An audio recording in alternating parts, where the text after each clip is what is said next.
तो हम लोग पढ़ रहे थे मुगल आर्किटेक्चर। तो मुगलों में सबसे पहले बाबर। बाबर दरअसल जो है नेचर लवर था, और नेचर लवर में उसकी बहुत सारे उसके फुटप्रिंट्स हमें आगरा में मिलते हैं। जैसे कि आगरा में आपने देखा है आराम बाग, ठीक है, आराम बाग। जैसे हम आज देखते हैं कहाँ पर है, वो राम बाग में है। राम बाग में एक जगह है जिसका नाम है आराम बाग। तो आराम बाग एक बगीचा है, ठीक है। ऐसे आप देखोगे शाहजहां गार्डन हो गया। और उस वक्त क्या था दरअसल कि आगरा में कई नदियां, बहुत सारी नदियां बहती थी। आगरा में हरियाली बहुत ज्यादा थी, क्योंकि आगरा की हिस्ट्री अपने आप में, आगरा की हिस्ट्री का भी डिस्कस करेंगे। तो आगरा जो है 12 मेन फॉरेस्ट, भारत आगरा में 12 मेन फॉरेस्ट पाए जाते थे। नॉर्थ इंडिया में जो है काफी ज्यादा जंगलों के मामले में आगरा जाना जाता था। आज तो जंगल क्या पेड़ भी नजर नहीं आते हैं, लेकिन 12 मेन फॉरेस्ट थे। ये आगरा की खास बात थी, जिसमें कि एक मेन फॉरेस्ट था अग्रवन। अग्रवन मैंने साथ आपको बताया भी है पहले, एक ऐसा वन जहाँ का पानी, तो उसकी वजह से अग्र एक शब्द आता है और फिर आगरा ये बनता है। उसके बाद फिर कई और आगरा के नाम से पता चलता है कि फला फला वजह से आगरा का नाम हुआ। लेकिन जब हम डॉक्यूमेंटेशन पढ़ते हैं, ठीक है, प्राचीन से प्राचीन, तो फिर हमें, चलो बहरहाल, लेकिन खास बात है कि जो हरियाली वाली जो बात है, हरा भरा था आगरा। तो हरे भरे के साथ यहाँ पर कई तरह के हमारे पास फ्लोरा फौना के चीजें थी, फ्लोरल थी। तो अब बाबर को बाग बगीचे का शौक भी था, तो बाबर ने यहाँ पर जो है कई बाग बगीचे खुद इंटरेस्ट लिया और उसको जो है डेवलप किया, संरक्षित किया, डेवलप किया। और उसमें उसने सिमेट्री ऑलरेडी पहले भी थी, और उसका इंडिया में तो पहले से चलता आ रहा सिमेट्री का, तो उसका उसको उस यहाँ पर बहुत अच्छा यूज किया। तो आगरा में आप बहुत सारे, आप देखो अभी अभी भी कुछ हमारे को मिलते हैं। ताजमहल के आसपास है, शाहजहां गार्डन है, मानसिंह गार्डन है, आपका जो ये यहाँ पर है आगरा यूनिवर्सिटी के पास कौन सा, ये पालीवाल पार्क है, ठीक है। और इस तरह से आराम बाग वहाँ पर है। ये सदर में एक है हमारे पास पार्क, जैसे विक्टोरिया पार्क कहते थे, लेकिन अब उसको सरदार पटेल पार्क कहते हैं। तो अब हमारे पास सिर्फ कुछ ही पार्क रह गए हैं, लेकिन ये भी जो पार्क हैं बड़े बड़े पार्क हैं आगरा में। लेकिन उस वक्त हमारे पास पार्क बहुत ज्यादा थे, ठीक है, गार्डन्स बहुत ज्यादा थे। तो इसको गार्डन का बहुत शौक था। तो ये इस तरह का हमारे को काफी कुछ आगरा में अच्छी तरह से डेवलप होना शुरू हुआ इसको। तो मुगल काल में बाबर से ये सब चीजें शुरू हो जाती हैं, ठीक है। तो मुगल शासक सौंदर्य उपासक के कला के संरक्षण थे। तो बाबर के बाद आता है हुमायूं। हुमायूं लंबे समय ज्यादा नहीं रहा, चला गया, फिर दोबारा आया। उसने फिर शेरशाह सूरी को हराया। शेरशाह सूरी को हराने के बाद फिर उसने शासन किया। इसके बाद अकबर आया। तो हुमायूं का हमें कुछ कला संस्कृति का इतना योगदान नहीं मिलता। वो तो अपना जो है मुगल साम्राज्य को स्थापना में करते करते चला गया। फिर अकबर आया, अकबर ने अपने इस मुगल साम्राज्य को बढ़ा लिया। अकबर जरूर जो है पत्थरों का शौकीन था, यानी कि उसने बहुत बड़े बड़े आर्किटेक्चर्स बनवाना शुरू किया आगरा में, और आगरा के अलावा भारत में कई जगहों पर, जब उसका शासन बहुत ज्यादा फैल गया था। तो अकबर जो है फतेहपुर सीकरी हो या फिर रेड फोर्ट को और आगे बढ़ा के और बेटर करवाना हो, वो काम हो, ठीक है ना। जिसमें क्या कहते हैं, आगरा फोर्ट में बहुत सारी चीजें और जो ही वो हम पढ़ेंगे, दीवाने खास, दीवाने आम, और बहुत सारी चीजें। मुगले आजम जिसने मूवी देखी है उसको बहुत सारे चीज पता होगा, शीश महल है। तो ये सब काम जो है अकबर के कला संस्कृति का हिस्सा है। इसके बाद आता है Jahangir. Jahangir was so much fond of painting. Jahangir painting का बहुत शौक था जहांगीर को। तो पेंटिंग की कला, दीवारों पे नक्काशी की कला, ठीक है ना। तो इन पर जो नक्काशी की कला है, ऐसे तमाम तरह की जो कला है, वो जो है ईस्ट, अपने मिडिल ईस्ट से लेकर के आया। मिडिल ईस्ट मतलब जो है, जो इस्लामिक कंट्री से, वहां से ये सब चीजें, ईरान से वो ऐसे ऐसे कलाकार लाए जिन्होंने बहुत सारी चीज इंडिया में यहाँ पर नई नई चीजें हमें जो है मुगल काल के आर्किटेक्चर में देखने को मिलती है। बिल्डिंग बना दी अकबर ने, उसको सजाया, ये समझ लो कि सजाना शुरू किया किसने, जहांगीर ने। फिर आया शाहजहां। शाहजहां ने जो है संगमरमर को इंट्रोड्यूस किया नए फॉर्म में, ठीक है, मार्बल को इंट्रोड्यूस किया नए फॉर्म में। ताजमहल हमारे सामने है। ठीक है, उसने भी कुछ और बिल्डिंग्स बनवाई, ठीक है, वो भी कुछ। तो ये जो चीजें हैं, ये जो शब्द आया है ना, मुगल शासक सौंदर्य के उपासक, कला और संस्कृति के संरक्षक थे, ये बिल्कुल ट्रू लाइन है। ये महसूस होता है तुम लोगों को?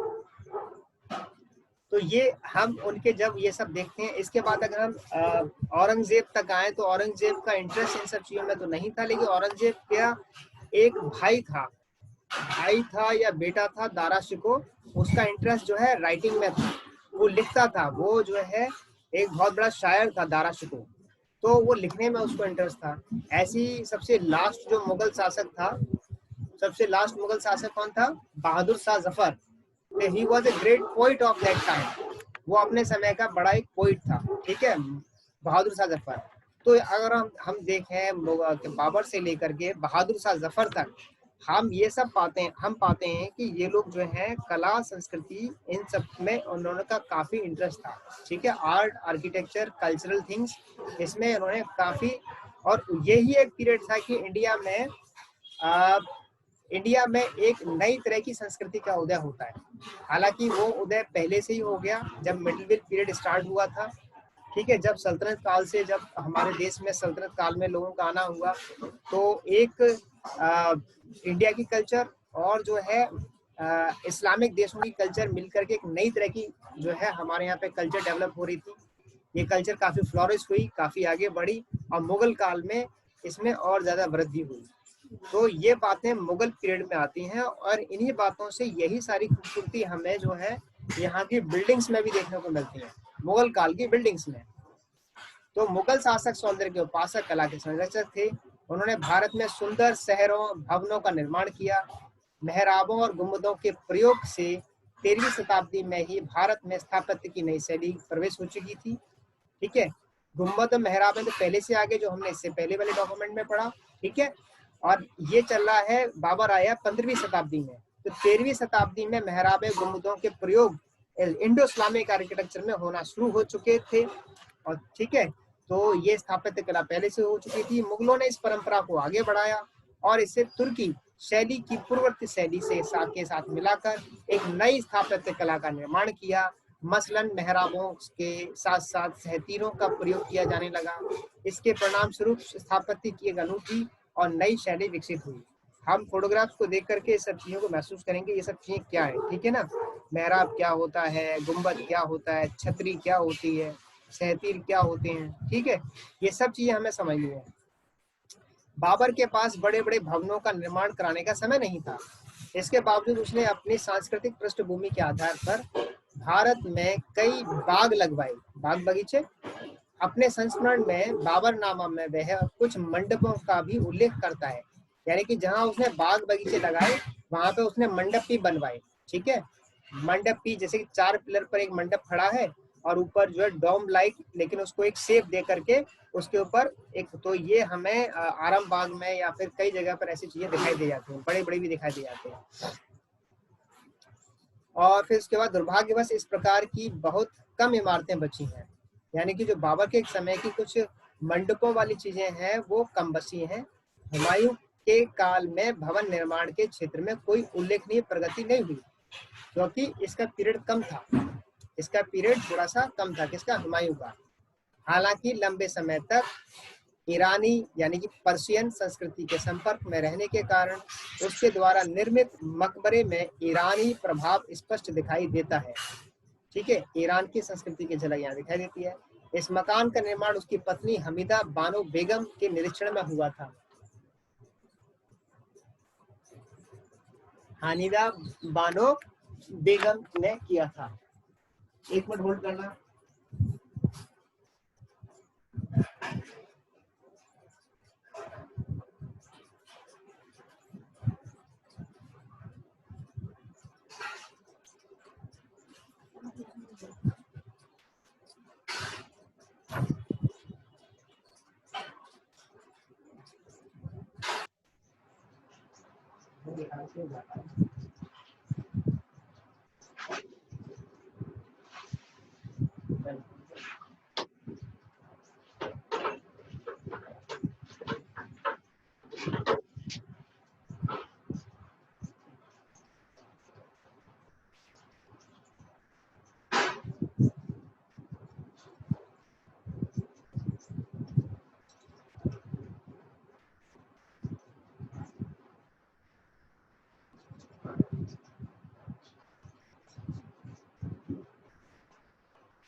यही बैठो। तो यहाँ फिर हम आते हैं कि हुमायूं के काल में भी काफी भवन तो नहीं दिखाई देते हैं, बिल्डिंग्स नहीं दिखाई देती हैं, लेकिन पर्शियन जो संस्कृति है उसका यहाँ मकबरे में हमें दिखाई देने लग गया। इस मकबरे का निर्माण उसकी पत्नी हमीदा बानो बेगम के नेतृत्व में हुआ। तो ये एक मकबरे का जिक्र जरूर आ रहा है हुमायूं के समय पर। 1540 ईस्वी में शेरशाह सूरी के शासन रूढ़ होने से भारत में मुगल शासन काल में गतिरोध हुआ। अगले 15 वर्षों तक सूरी वंश का शासन चल रहा रहा और इसी सूरी वंश में शेरशाह सूरी ने जो है ग्रैंड ट्रंक रोड बनवाया था, जो मैंने आपको बताया कलकत्ता से पेशावर तक जाता है, आगरा से होते हुए निकलता है।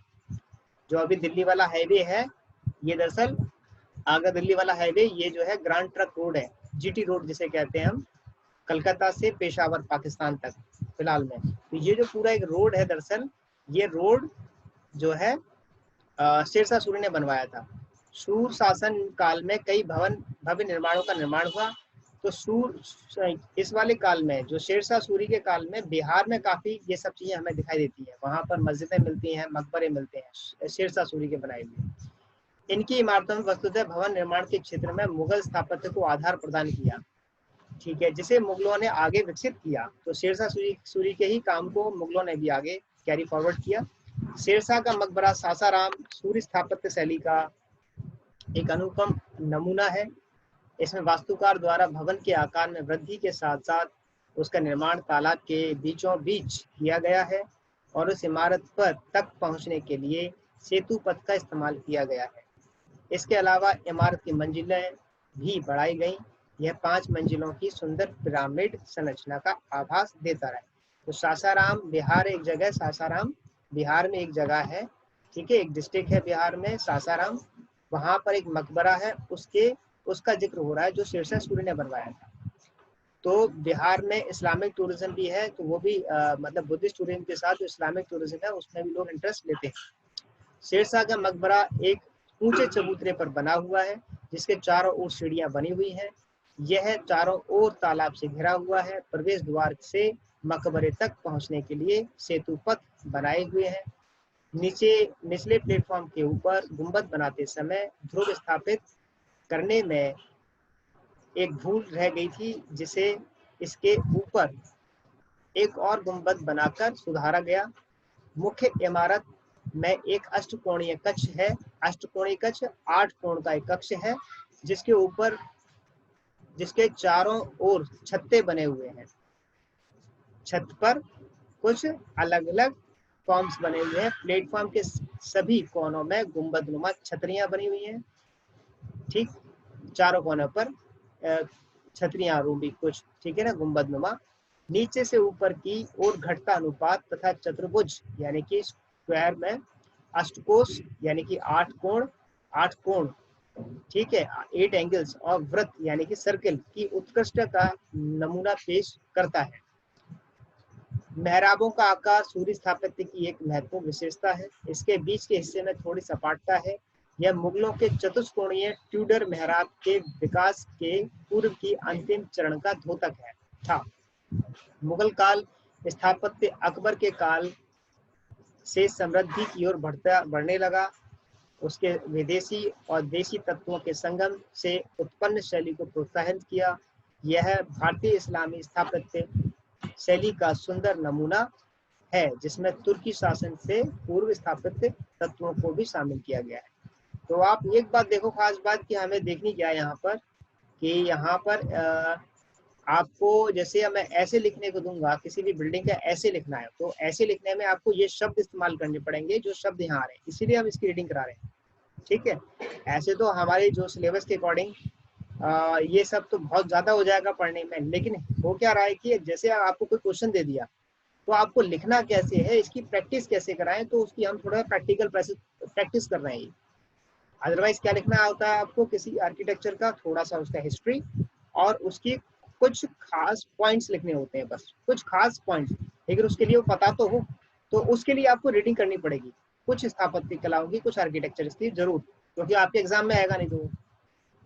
अब जैसे इस शैली में प्रमुख भवन निर्माण सामग्री के रूप में लाल पत्थर का उपयोग होता है। भवन निर्माण में सहतीब तकनीक का प्रयोग हुआ। मेहराबों का निर्माण मुख्य रूप से अलंकरण के लिए, ना कि संरचनात्मक उपयोग के लिए, यानी कि उसको सजाने के लिए मेहराब का यूज हुआ।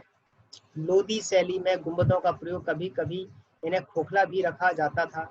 जो सिकंदर लोदी का आगरा में देखते हैं कि वो जो एक गुंबद है, ठीक है, परंतु तकनीकी रूप से वैज्ञानिक तरीके से बनाए गए दोहरे गुंबद नहीं थे।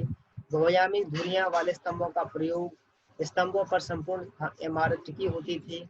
स्तंभों पर यानी कि पिलर्स का इस्तेमाल हो गया। अलंकरण के लिए इमारतों में नक्काशी और चटक रंगों का प्रयोग होता था, यानी पेंटिंग्स भी हमें देखने को मिलती है। आगरा से लगभग 40 किलोमीटर दूर फतेहपुर सीकरी में बनी अकबर की राजधानी उसके स्थापत्य आदर्शों की सर्वोत्तम अभिव्यक्ति है। यह भारत के प्रमुख स्मारकों में से एक है। अपनी डिजाइन और संरचना में फतेहपुर सीकरी एक ऐसा शहर है जिसमें निजी महल के साथ साथ बरामदा, दीवान-ए-आम, जामी मस्जिद जैसी सार्वजनिक जगह स्थल भी है। फतेहपुर सीकरी की इमारतों को दो श्रेणियों में विभाजित किया गया है, धार्मिक और लौकिक, यानी कि वो जगह जहाँ पर रिलीजियस एक्टिविटीज होती थी और वो जगह जहाँ पर जो है पब्लिक ऑडियंस या कोई बाजार लगा है या फिर कोई पब्लिक ऑडियंस का कुछ काम हो रहा है। जैसे जामे मस्जिद है, पब्लिक नहीं, जामे मस्जिद तो हो गया, धार्मिक हो गया। बुलंद दरवाजा शेख सलीम चिश्ती की ये धार्मिक हो गई, शेख सलीम चिश्ती का मकबरा। और जामे मस्जिद बुलंद दरवाजे से सीधे शेख सलीम चिश्ती की तरफ जाते हैं, तो गए भी हो गए आप लोग। लौकिक इमारतों में महल और प्रशासनिक इमारतें आती थी। लौकिक में कि उनका महल, ठीक है, जोधाबाई का महल है। प्रशासनिक जैसे कि आम दीवाने आम और दीवाने खास, ये हो गए लौकिक, ठीक है। शेख सलीम चिश्ती का मकबरा उत्तर पश्चिम हिस्से में जामी मस्जिद के परिसर में बना हुआ है। यह स्थापत्य का एक सुंदर नमूना है जिसमें संगमरमर की महीन पच्चीकारी की गई है। पच्चीकारी मतलब संगमरमर को काट काट के कार्व कर करके जालीदार कुछ बनाया हुआ, काफी कुछ ऐसी पच्चीकारी दिखाई देती है। और इसके अलावा कई सारे ऐसे पत्थर जो बड़े कीमती पत्थर होते हैं उनको उसमें छोटे छोटे आकार के करके उसको चिपका देना। इसका निर्माण 1581 में हुआ और आरंभ में इसका कुछ ही हिस्सा संगमरमर का बना हुआ था। दो सर्पीले आकार के ताकों के छज्जों को सहारा दिया गया। आप देखना इसमें छज्जे जो है झुके हुए छज्जे आपने देखे होंगे, ठीक है ना। सर्पीले आकार के ताकों से छज्जे को सहारा दिया हुआ, ठीक है। इसमें बनाई गई झीनी जाली इसकी प्रमुख विशेषता है। जालियां है ना उसमें। महल परिसर में पंचमहल एक 5 मंजिला इमारत है जो दीवाने खास के दक्षिण पूर्व में स्थित है। जैसे जैसे इमारत ऊपर की ओर उठती है वैसे वैसे मंजिलों का आकार छोटा होता चला गया है। ऊपरी सबसे ऊपरी मंजिल में छतरी नुमा एक छोटा गुंबद बना हुआ है। इस इमारत में कुछ हिस्सों को लाल पत्थर की बनी जाली और घेरा गया था, परंतु आज इनमें से कई सही सलामत नहीं है। एक रोचक तथ्य यह है कि इन पांचों मंजिलों के आधार स्तंभ अलग अलग डिजाइनों में बने हुए हैं। भवन निर्माण कला की दृष्टि से जहांगीर और शाहजहां के युग को संगमरमर का युग कहा जाता है। जहांगीर और शाहजहां के समय पर संगमरमर के काम ज्यादा हुए। इस काल में लाल पत्थरों के स्थान पर उत्कृष्ट कोटि के संगमरमर का प्रयोग होने लगा। इसके कारण निम्नलिखित महत्वपूर्ण शैलीगत परिवर्तन हुए। मेहराबों का निर्माण खास शैली में होने लगा। इसमें घुमावदार फूल पत्तियों को उभारा गया। मेहराबों में संगमरमर के छत्ते बनाए गए, ठीक है, संगमरमर के छत्ते। गुंबद का आकार कंदनुमा कर दिया गया। दोहरे गुंबद बनाए जाने लगे, ठीक है, 2 गुंबद यानी कि दोहरे। अलंकरण के लिए रंगीन पत्थरों का इस्तेमाल किया जाने लगा, ठीक है, सजाने के लिए रंगीन पत्थर बहुत छोटे छोटे आकार में उसको काट के उसको चिपकाना, ठीक है। इमारतों में अलंकरण की नई शैली विकसित हुई जिसे पित्रड्यूरा के नाम से जाना जाता है। इसमें लैपिस लजुली, सुलेमानी, जेस्पर, पुखराज और कार्लिनियन जैसे कम बहुमूल्य पत्थरों से संगमरमर पर खूबसूरत फूल पत्तियां बनाई जाती हैं।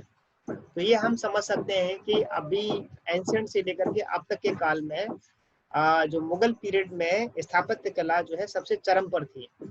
तो 1622-28 में नूरजहां द्वारा बनवाया गया अपने पिता मिर्जा ग्यास बेग का मकबरा, जिसे एतमाउद्दौला के मकबरे से नाम से जानते हैं, एतमाउद्दौला में आपने देखा होगा, ठीक है, स्थापत्य शैली की दृष्टि के एक नए परिवर्तन की सूचना देती है जो अकबर कालीन स्थापत्य से भिन्न है।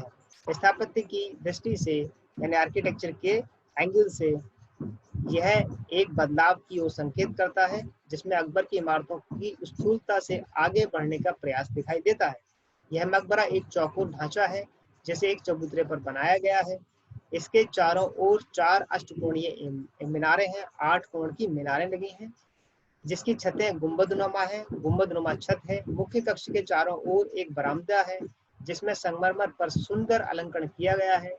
मुख्य मकबरा सफेद संगमरमर का बना हुआ है और इसे पित्रोड्रा की शैली से अलंकरण किया गया है। केंद्रीय कक्ष में अब्दुल्ला और उसकी पत्नी के पीले संगमरमर से बने मकबरे स्थित हैं।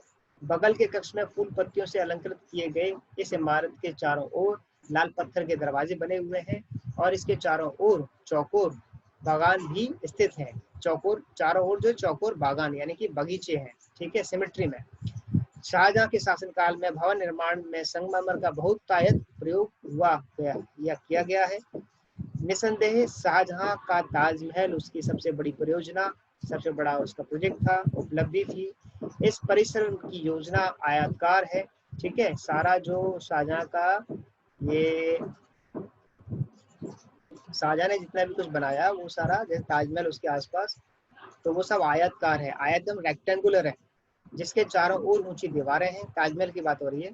दक्षिण की ओर बीच में ऊंचा प्रवेश द्वार है, ठीक है। प्रत्येक कोने पर तथा पूर्वी और पश्चिम सिरे पर एक एक अष्टकोणीय मंडप बनाए गए हैं। 8 अष्टकोणीय एक एक मंडप बनाए गए हैं। मैं ये कुछ ऐसी बातें यहाँ आ रही है, मैं इसको अलग से भी बताऊंगा, अष्टकोणीय जो उसकी और बातें आ रही हैं, ठीक है। मेरे पास एक और डॉक्यूमेंट है जिसमें हमारे एंशिएंट टाइम के आर्किटेक्चर को कैसे उन्होंने इनहेरिट किया यहाँ पर, मुगलों ने कैसे उसको बिल्कुल इनहेरिट किया है, वो मैं आपको दिखाऊंगा। तो ताजमहल की मुख्य इमारत उत्तरी छोर पर संगमरमर के बने ऊंचे चबूतरे पर स्थित है। इस ढांचे के पश्चिम और पूर्व में दोनों ओर एक ही प्रकार की मस्जिद बनी हुई है। ताजमहल एक चौकोर इमारत है, ठीक है। कैसी इमारत है? चौकोर, जिसके चारों ओर सुंदर बागान है और वो सिमेट्रिकल है, उसमें भी सिमेट्री है बागान बगीचों में, और इनके चारों कोनों के कटाव अष्टभुजीय है, अष्टकोणीय अष्टभुजीय। ये इसका मैं रेफरेंस बताऊंगा आपको प्राचीन काल से।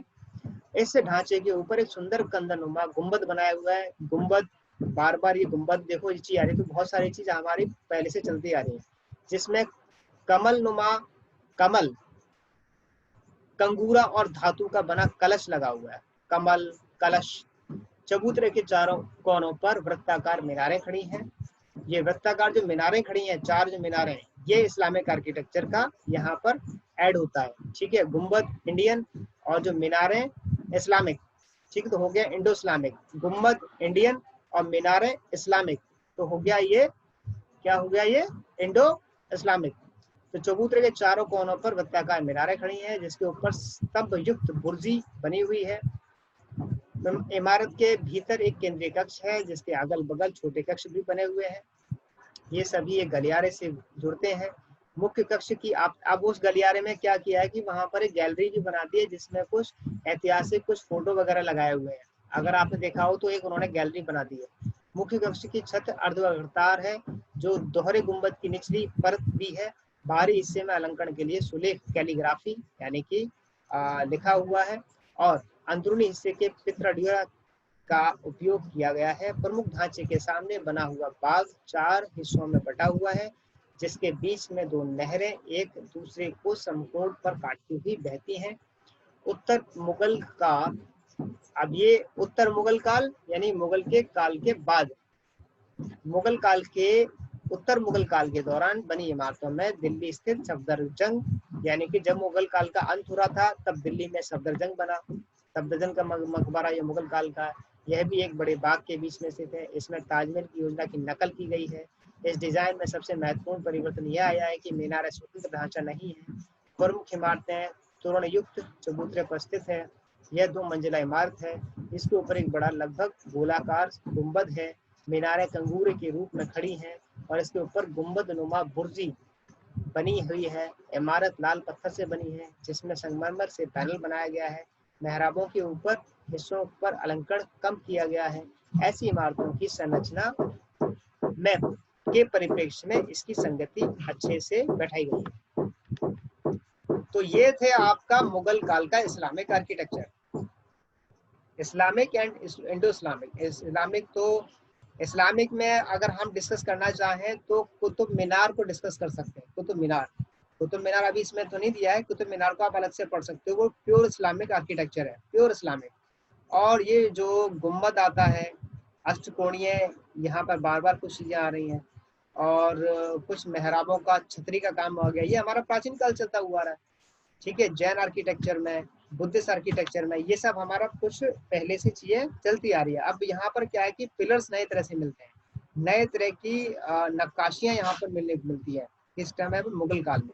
मुगल काल में दरअसल हम ये कह सकते हैं कि इन्होंने इंडो इस्लामिक आर्किटेक्चर को लेकर के बहुत खूबसूरत बिल्डिंग भवन दिए इंडिया में, और उस पर बहुत अच्छे काम दिए, जो कि आर्किटेक्चर के मामले में आज तक के आर्किटेक्चर में हम देखें, मॉडर्न पीरियड में भी वो आर्किटेक्चर नहीं है जो कि मुगल काल से हमें आर्किटेक्चर मिलते हैं।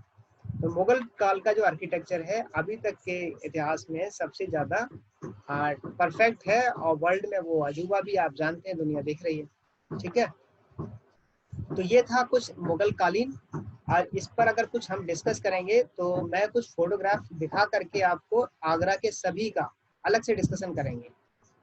और इसके बाद ये कल शुरू होगा हमारा औपनिवेशिक काल। दरअसल हो गया ये कॉलोनियल पीरियड, जिसमें आप देखना कि कौन सा आर्किटेक्चर मिलेगा, गॉथिक। कौन सा आर्किटेक्चर? हेलो